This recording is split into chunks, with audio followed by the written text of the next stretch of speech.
Yo, just a quick thing before we start. I filmed the screen recording and the voice recording at the same time, but they might be in a little one might be a bit delayed, because I'm not really have I don't really have good editing on the site that I use to make my videos. Bye. But it's a very big episode because I can finally start talking about one of my big passions, which is, of course, micronationalism.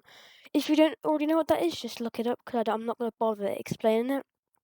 But I am part of a micronation called Central Mercia, which is located in the south of Coventry and Warwickshire, uh, in the UK, of course. And I'd just like to. Well, today this video is going to be mainly about the infamous 2025 Austenasian coup, or attempted coup. And of course, you can see the background. We can see what's playing right now. This here, which is the website for the Commonwealth of Austenasia. Well, it's called the Empire now, but most people just call it the Commonwealth of Austenasia or Andrewasia, just because of the things that have gone on. Because of course it's different. It's different from the real Austenasia. But anyway, here's just a little introduction. Please skip it, but I would advise you to listen to it anyway, because it might be a bit boring, but it's very vital. So I'm on MicroWiki. My name is well, as part of Central Mercia, we all take nicknames that are Anglo-Saxon. So mine's Piba after the Mercian king. Uh, and you'll see me on there. My account's called Farania Official Government Second Account. And yeah, and well, Central Mercia Gov. That's what I like to have. But of course, our micronation is based in the south of Coventry. Originally, it's based around in the region of Finham, which is where the lead is from. I'm not from Finham personally. I know in the past I've said I'm from there, but that was during the time when Central Mercia was called Finham, and therefore all territories controlled by it were Finham, if you know what I mean. It sounds a bit weird, but I'm not from there. I'm from the southern regions around Warwickshire, kind of like the villages. That's what I like. That's what we like to call it. The villages region. You Bubbenhall, Ashall, Stoneleigh, uh, Brighton. Well, that's not controlled, but it's around there. Anyway, so Central Asia, we've got a nice history. We've got a few allies. We've got an ally in Coventry, Eagle Swine. Shout out to my boy Flynn. Uh, and yeah, that's kind of it. But I think it'd be nice to, because I know there's lots of allies of Central West who are probably watching this, and you're finally because I just find it a bit funny, when you're on the internet and like you're talking to somebody and you don't. There's nothing for you to like attach to the image, like you can't see their face or their voice. But I think it's nice to hear my voice now. Finally, I've been able to reveal this part of myself. Anyway, so today we're talking about the infamous 2025 Austenasian coup, and it's just one of those big events, and let's just get straight into it. So, of course, as you've been seeing playing in the background, this here is the website for the Empire of Austenasia, which is the fake Austenasia. Because I'm going to go into the details in a bit, but most of you probably already know what basically happens with Austenasia. They're a very big micronation in the UK. Central Most actually trying to join them, but they had a split in 2025 where the Prime Minister Andrew Musgrave tried to depose King Aglos, and although Aglos did abdicate, his original deposition failed, but he still managed to create his own rival government that he declared independence of. And this guy here isn't Musgrave. This is Johannes Karl, who's the emperor. Andrew is this guy here, and um yeah, so he created a rival government, which was originally called the Commonwealth of Austenasia because they had no emperor, but now it's called the Empire of Austenasia, which makes things a lot more complicated. But since it's not the Commonwealth anymore, and it has the same name as the actual Austenasia, it's now mainly called by people called Androasia instead of Austenasia. But they're currently ruled by Johannes Karl I, who is often known as the anti-emperor, because of course he's a pretender in a way. But although this happened last year, the controversy is coming back again, mainly because Johannes Karl was crowned. That's the kind of the thing that started this whole debate again, and also kind of because Andrew Musgrave was basically rage baiting people by making letters saying that he wants to make the Austenasias coexist. But the thing that really annoys me and many other people is the fact that um, it's mainly the fact that if you look up Austenasia, it'll come up with the AI, like the AI overview. It'll come up and say the Emperor of Austenasias is currently ruled by Johannes Karl I. Because this website is putting out fake news, basically propaganda, saying that they're the true Austenasia and that the real Austenasia, ruled by His Majesty King the Emperor Alexander VI, they're the fake one. They're the rebel faction that controls Berlin territory. Although it's the complete opposite thing. But at least you can tell the difference by the flag, at least, because I think you can see it here, but it's a bit blurred out. The flag of Austenasia that everybody knows and loves is got. I'll put a picture of it in a sec. It's bright yellow with a very thin cross. I don't know what you call this cross, but it's in the same shape as this one here, but it's just a lot thinner. But the one of Androasia is the one you can see here. The yellow's a lot darker, and the cross is a lot thicker, and also the red's darker. So anyway, so the Muscovites, so that's what they're known. They're putting out all this propaganda saying that they're the true Austenasia, and AI is actually believing it. And I know most micronationalists know that know that they're not the real Austenasia. But of course, many newcomers will think that this is the real Austenasia. And I think I can just foresee a massive event in the future. What will happen is that you can't see the tab up here, but this website is austenasia.com, and this is the main reason why the AIs uh uh say this is the truth, because of course austenasia.com seems like the real website, or the austenasia.org is the real website of King Alexander. I know I keep saying King Emperor Alexander VI. That's the real website, because the fake Austenasia, Andronasia, they only control about what is it? What is it? 1, 2, 3, 4. 4 territories, yeah. And only one of them was actually originally part of Austenasia, which is Carinium Terrentinium. I don't know if I'm saying that right, but that was the only one that actually seceded in the first place. Yes, there was Prahova, which is run by Stefan and Stefanescu, but they would rejoin the real empire, mainly because of course there's a whole I'll get onto it later, but they did rejoin 2 days after they joined the Commonwealth. But yes, they currently control 4 territories, of which only one is part of it. It's actually originally part of Austenasia. And you can just see how this looks so official, you know. And they just had this whole coronation in York. York Cathedral. I believe it was York Cathedral. And it's just annoying. It's just so sad that this has happened, because Musgrave, as we'll get onto later, he twisted everything. He twisted all the he he twisted all the he twisted the narrative, you know. And it's just he's twisted the narrative to make it seem like that he was betrayed, although this was all orchestrated by Musgrave himself, which is just one of the things that really annoys me. Anyway, so of course you can see here that this is this is my counterfeit if you want to come say hello, but this is the coup attempt, and of course you can see the flag here. The Agglosian. This is the real flag of Austenasia. Like I said, it's a lot thinner, or this one's a lot thicker with a darker red and a darker yellow. But let's just get straight into all the details. So of course you can already see that this is Emperor Aggelos I, and this is Andrew Musgrave. And you might be thinking, oh, I thought his hair was curly. This picture is AI generated because he has a tendency to use AI to edit his own portraits and his allies' portraits. Anyway, so let's just get straight into it, you know. So, but so what? So the catalyst of this event, as you can see here, is that it was just the fact that would so of course you can see that Emperor Aggelos I suspended business of Parliament and called for a general election to be held in the 20th of July, because of course the dis, this dis, the dissatisfaction I can't pronounce it today with Andrew Musgrave, because of course most people are seeing now that he's probably not the best person to be Prime Minister.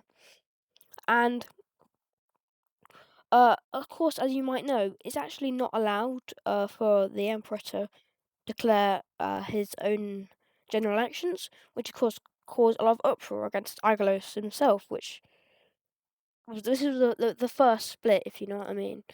And so as you can see, look, it says it resulted in a stagnation in the development and the progress of the micronation. And of course, he responded with the Elections Act 2020, which is what I just said about how the emperor can't declare his own elections.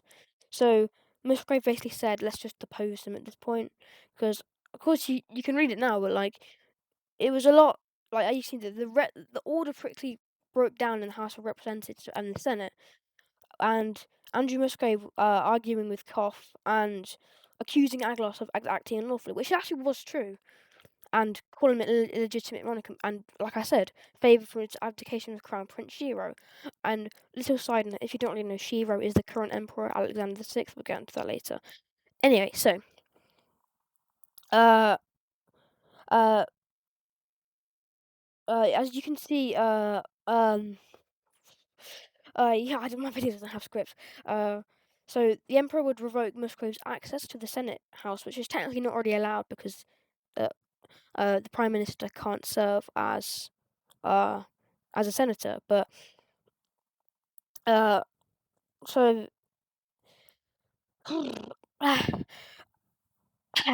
sorry about this little. Sorry about my. Just sorry about how I can't pronounce anything today. Anyway, so uh, he would propose this formal resolution to the emperor, Lord Jonathan, who of course was formerly emperor, saying that he needs to, advising the emperor to submit a bill to parliament, authorising early elections because Aglos wanted to do that, whereas the Crown Prince Shiro suggested a cooling off period allowed calm to return before any further action around the election or any parties could be done. And no resolution was ultimately tabled.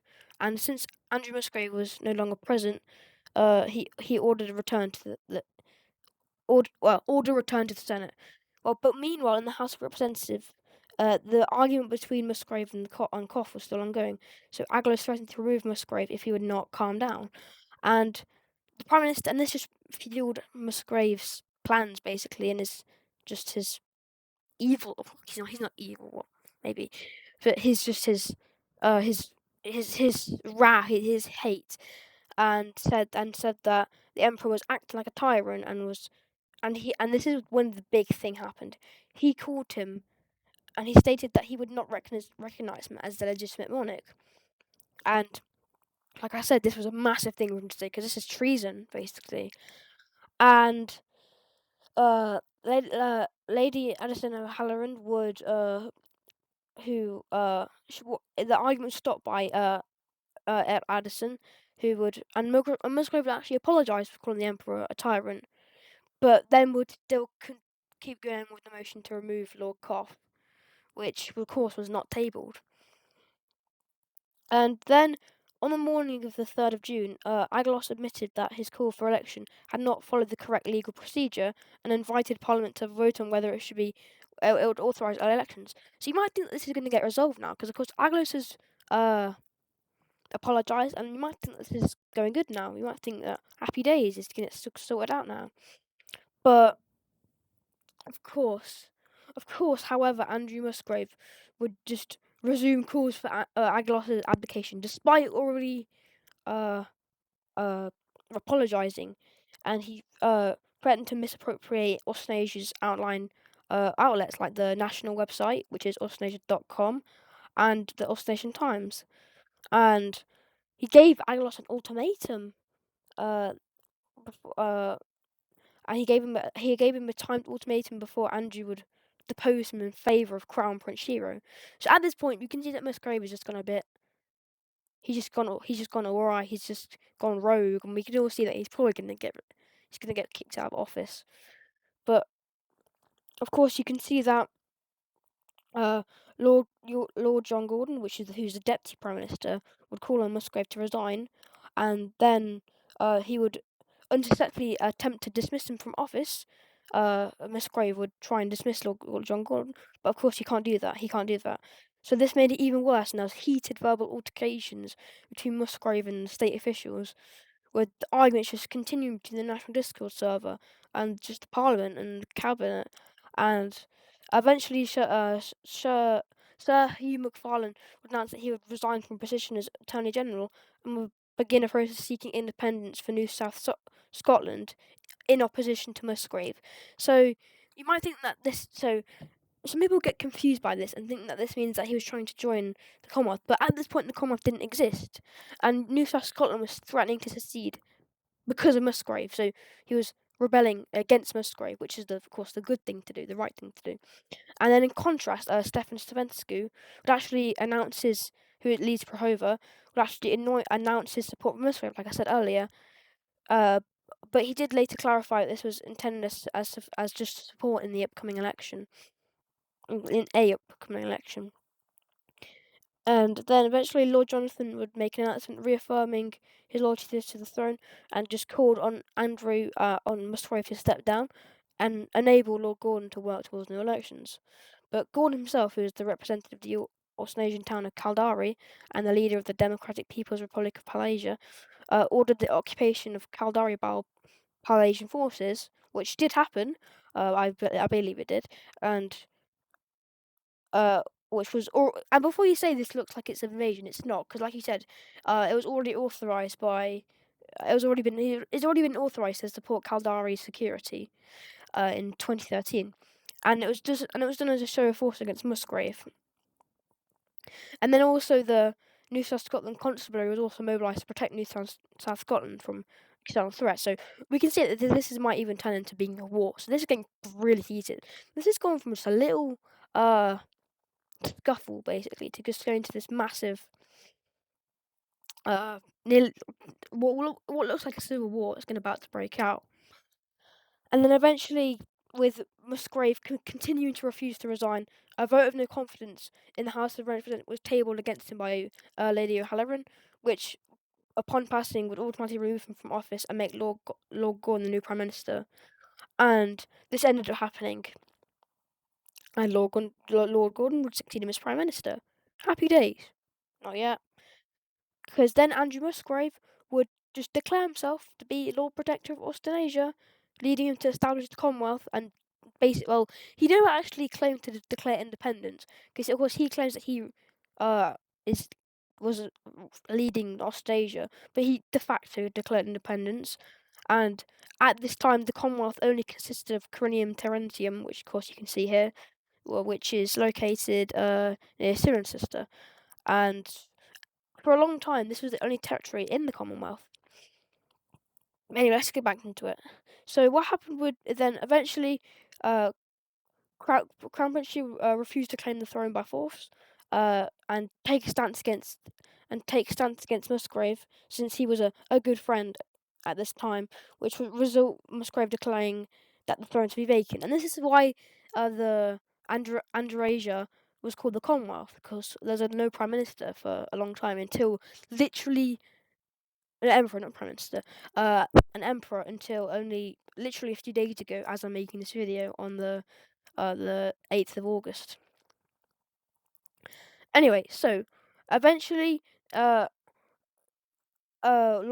Jordan would say, of course, this is just an open rebellion, and former Emperor Lord Jonathan would reaffirm that Reith and the House of Austen recognised the reign of Agelos, and you can actually there's actually a video that he released, which I might put the link in the description. I don't know if that's really that necessary, but I might. Anyway, so the aftermath of this was basically that, because the aftermath is a whole nother story where there's lots of other big stuff that went on. And what happened is that after the removal of Musgrave, the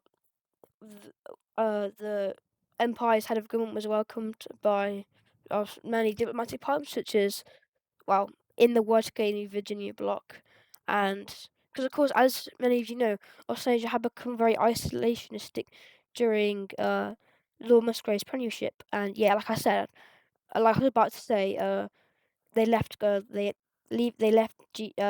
GUM, and if you don't already know, you probably do know if you're a micronationalist, but the GUM is basically the micronational UN. And then in the morning, for the 4th of June, Anglers would publicly thank all the Austenasians for their willingness to help and restore order, and wished the success of the government of Lord Gordon. And he would then, of course, remove the Palasian forces from Caldari, and then also resign uh, Sir Hugh MacFarlane's resignation, and of course the moves towards New South Scottish independence were suspended. Obviously, oh sorry about that. Obviously, because of course New South Scotland was doing it against Musgrave, who was now removed. And uh, Andrew, he said he had he was leading the Commonwealth of Austenasia, and although the Commonwealth of Austenasia would spend just about a year with no emperor, he actually did make many offers to Crown Prince Shiro to join the state. But of course, the good man he is, he refused. And like I said, Jonathan, he released a video about the speculating impending civil war, because of course I've been a micronationalist since 2021, 2022. So I was there when it was happening. Well, I wasn't actually there, but like I remember I was following the events every day, and I actually thought it was going to be a civil war. And I didn't really like to talk about this, but I actually used to be a Muscovite, but then I stopped. But one of the reasons why I was a Muscovite is mainly due to Musgrave's propaganda, which we'll get onto later. Eventually, Australasia would receive many support from the real Australasia would receive support from West Africa and Flandrensis, and the Commonwealth would receive a smaller amount of support from countries such as the Anglo-Saxon Empire. Fun fact: the king of the Anglo-Saxon Empire is also the emperor, the anti-emperor, Johannes Karl that I showed you earlier. This dude up here, him. Anyway, so Sir Hugh would announce that he was bringing treason charges against Musgrave and Stefanescu, but Stefanescu would actually say that his support was Musgrave has only happened because Musgrave said that the reason said that Musgrave told Stefanescu that Stefanescu had been removed from Mike Rowicki's admin team by the Austenasian, the Austenasians. I don't know who he blamed, but I think it was just the government. And even though it actually turned out that it was Musgrave who was the one who had removed him, and of course Stefanescu would be granted amnesty and he wouldn't get any treason charges.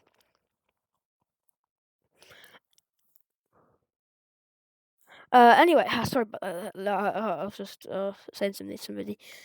Anyway, so another thing that happened is that Andrew Musgrave would actually say that the entire rebellion was staged by him, Lord John Gordon, and Jonathan, and people would actually believe this. And there was a massive uproar, which actually would lead to Lord Gordon resigning, although he would eventually become Prime Minister again. But then it was revealed that this actually wasn't what happened, because Musgrave released a few Discord images, I think it was Discord, showing Jonathan and Gordon actually supporting him. It turned out this wasn't what was happening. What actually happened is that Jonathan and Gordon were actually trying to, because they were friends with Musgrave, they were actually pretty good friends, and they were talking to Musgrave saying, is your mental health okay? Because they said they realised that there had been some mental health stuff going on with Musgrave. So they actually weren't showing support. They were actually showing sympathy, yet Musgrave twisted this. He twisted this, which just shows how much of a disturbed person he is. And you might think that I'm making very bold statements against Musgrave, but genuinely, this is no big debate. The Commonwealth of Austenasia, well, it's not the Commonwealth anymore, but Androsasia is not the real Austenasia. End of. Okay? If you ever see something from Musgrave saying that, if you ever see Musgrave like propaganda from him saying that with evidence that he's fake, that's not true. That's just complete, utter wrongness. Anyway, so that was just a quick overview of the Austenasian coup attempt. It's very complicated, and I know it sounds like I don't know anything about it, but I do. I know a lot about it, but the reason why I stutter sometimes when I'm reading is because I want to get all the little details, but I don't have a script, so I'm reading it. But let's just have a little look at the Commonwealth of Australasia right now. So, as you can see, the monarch. Well, this page needs to be edited. I might do that later. But you can see that uh, the current monarch is Johannes Karl, and they have 4 territories. One of them isn't actually on here. They haven't updated the page yet. But of course, you got Corinium Terentium, New North Scotland, and Biswicia, and then Terratquad. I think that's the right name. I think there's an article about it on here. Let me just quickly find it. Um,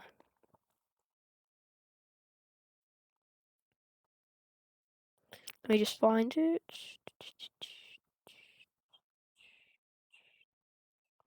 Where is it? Yeah, I think it's this. Oh no, this isn't it. But yeah, but there's a territory called Tetranagadort. I don't know if I'm pronouncing that right, but they've also joined. And of course, there's Prahova here, which was originally, which was part of them for a mere 2 days. As you can see, they joined on the 13th and left on the 15th. And you can see that there's actually a nice little flag fact, I guess that's what you call it. We can see that, of course, they have the Austenasian flag here, then some yellow lines here, and the yellow lines here are the same colour as this. But then, when they were briefly part of the Commonwealth, they actually had a different flag, and of course you can see that this is the flag of the Commonwealth, and that the yellow's darker, and of course there's a thick cross, which I just think is a bit cooler. Anyway, enough yapping about the flags. So you can see that the Emperor of Hortenia supports them, and the Anglo-Saxon Kingdom, which is now in personal union with Johannes Karl.